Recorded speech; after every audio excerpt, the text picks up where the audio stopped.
año se celebra la Arcupiña y pues vamos cambiando, pues este año শনিবার সন্ধ্যায় মাদ্রিদের প্রাণকেন্দ্র গ্রান ভিয়া যেন রূপ নিল এক উৎসবের মেলায়। ঢাকঢোল সুরলয়ের তালে মেতে উঠল শহর।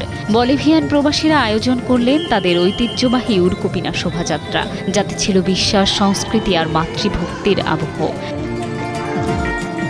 রাস্তার দুপাশে দাঁড়িয়ে হাজারো মানুষ মুগ্ধ হয়ে দেখলেন রঙিন পোশাকে নাচতে থাকা নারী, পুরুষ ও শিশুদের। কারো হাতে দেশীয় বাদ্যযন্ত্র, কারো মুখে আনন্দের হাসি ও নাচে গানে মাতোয়ারা এক প্রাণবন্ত পরিবেশ।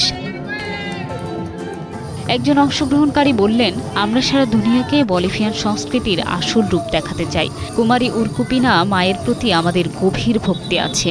সে ভক্তি প্রকাশ করতে আজ আমরা আনন্দ করছি, নাচছি।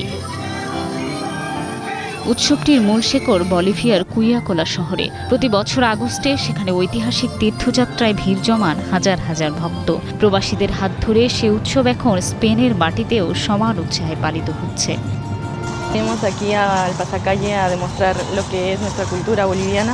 বসুন্ধরা টিস্যু, অশুদ্ধতার বিরুদ্ধে এক বিন্দুও ছাড় নয়।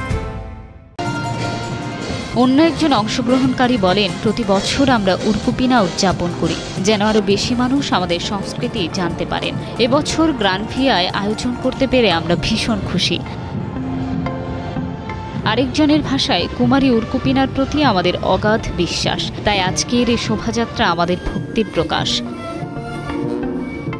স্পেনে ইউরোপের সবচেয়ে বড় বলিভিয়ান সম্প্রদায় বসবাস করে। সেই কারণে মাদ্রিদে এই আয়োজন দিন দিন বড় হচ্ছে। 2000 দশকের শুরুতে ছোট আকারে শুরু হলেও এখন এটি প্রবাসী বলিভিয়ানদের অন্যতম গুরুত্বপূর্ণ সাংস্কৃতিক উৎসবে পরিণত হয়েছে। পপি অধিকারী, ইন্টারন্যাশনাল ডেস্ক, কালের কণ্ঠ।